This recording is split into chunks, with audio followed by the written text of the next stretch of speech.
Clear! Go! Clear!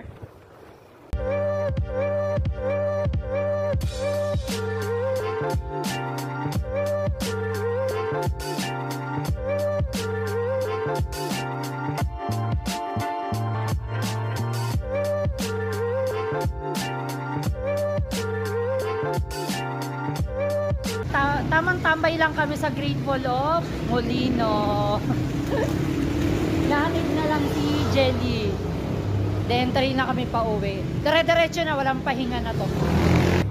After ni Jel makasakay ng yellow cab, ay pinaspasan agad naming 4 ang pagpadyak hanggang makarating kami rito sa may Perpetual sa may Imus pa rin. Dahil dito kami tatagos papunta sa may Zapote hanggang Las Piñas. Shortcut nga pala kami dyan papuntang Pag-asa.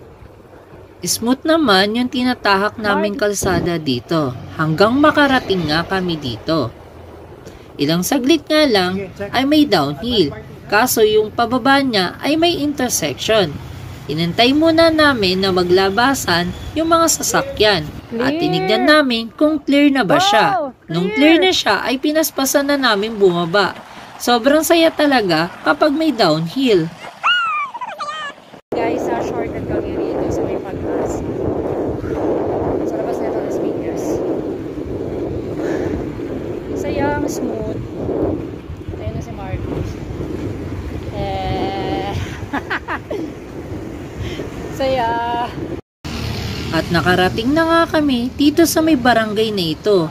Yung Buhay na Tubig ang pangalan.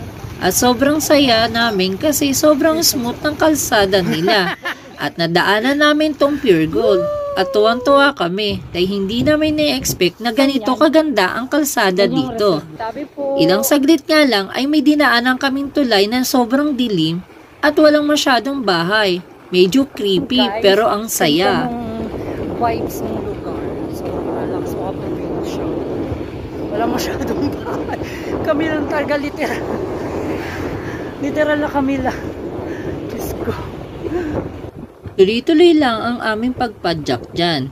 Naisipan namin na dumaan muna sa bahay ni Hero. Sa bahay nila Hero. Papahinga muna kami saglit bago kami umuwi.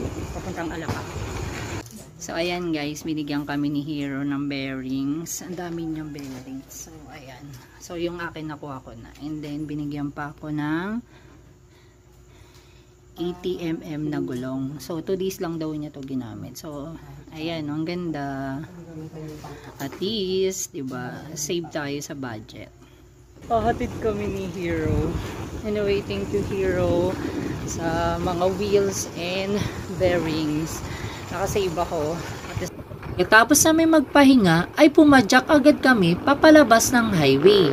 Ilang saglit nga lang ay nakarating na rin kami sa may Aguinaldo Highway at babaybayin namin to. Sa may highway at kami ay papunta na sa Kabiasnan sa may Zapote. Ayan, so yun ang trail. Binabaybay na namin yung highway hanggang makarating kami sa may Robinson's Imus. Tuloy-tuloy lang ang aming padyak dyan. Halos wala kaming stopover. Ilang saglit nga lang ay nakarating na nga kami sa may boundary ng Imus at ng Bacoor. Ang sobrang smooth dito sa may Imus. Bigla nag 0.5 yung ano niya. So Bacoor daw. Ayan. Sobrang smooth, sobrang pinong-pino yung asphalt. Mukhang kagagawhal. Oo nga, Bacoor na. Ay, ito na pala yung SM. So, madilim. Okay. Nakaramdam din ng pagod ang mga kasama ko. Kaya naisipan namin na magpahinga sa may Jollibee Panapaan dito pa rin yan sa may Bacoor. At ilang padyak nga lang ay makakarating na rin kami sa may Kabiasnan Zapote. At papadaan na nga kami ngayon dito sa may St. Dominic. Kakalagpas lang namin ng St. Dominic at hindi ko na nabidyohan kasi intersection, nag-iingat lang kami. Mahirap na. Ilang padyak nga lang namin ay nakarating na nga kami sa may Kabiasnan Zapote. Maya-maya ay dumaraan na kami sa may Zapote Palengke. Hindi nga lang ganun kaganda ang kalsada, kaya pauga-uga yung kuha ng video ko hanggang makarating kami dito sa may downhill ng Zapote. At hanggang dito na lamang kami hinatid ni Hero. Medyo hindi na nga kami dyan nag-iimikan kasi sobrang pagod na rin namin dyan. At dito na nga kami iniwan ni Hero. Pabalik na kami ng Las Piñas, diretso Alabang. Tapos nga namin makapagpasalamat kay Hero ay tuloy-tuloy na nga ang pagpadyak namin sa kahabaan ng highway ng Las Piñas City.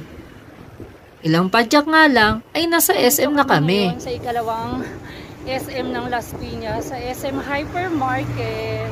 So iniwanan na kami ni Hero. Thank you, Hero. Ingat ka sa biyahe. Grabe yung chill screen. Ayan yung ikalawang SM. Ayan, hindi ko na mapakita yung logo. Hanggang makarating kami sa City Hall ng Las Piñas. Tuloy-tuloy lamang ang pagpadyak naming tatlo. Hindi kami dyan natigil dahil gustong-gusto na namin makarating at makauwi na ng Alabang. Halos hindi na kami nagpapahinga dyan. Pero nagbabagal kami. Robinson, Las Piñas. Ayan na. So, grabe yung inikot namin kasi si Marcos nasa huli. Ayan. Ay, hindi nyo na makita. Nasa huli, sobrang pagod na, low stamina na, low energy kasi first time namin mag-ikot. Alabang, Danghari, Molino, Imus, then biglang aray ko, Las Piñas at Alabang pabalik. Lang saglit nga lang ay nakarating na rin kami dito sa may moonwalk. Woo! South Mall na kami guys. South Mall Las Piñas. Pagod na oh, yung isa. Layo ng inikutan. So ito yung South Mall. Ayun yung main entrance. So hindi ko napapakita. Ang ganda lang yan. Hindi na namin kinayang tatlo. Kaya naisipan na naming umupo dito sa may bangketa dahil sobrang sakit na ng mga paa namin. Finally, nandito lang kami sa may Honda Alabang at ayun ang way ng Danghari at ito sila.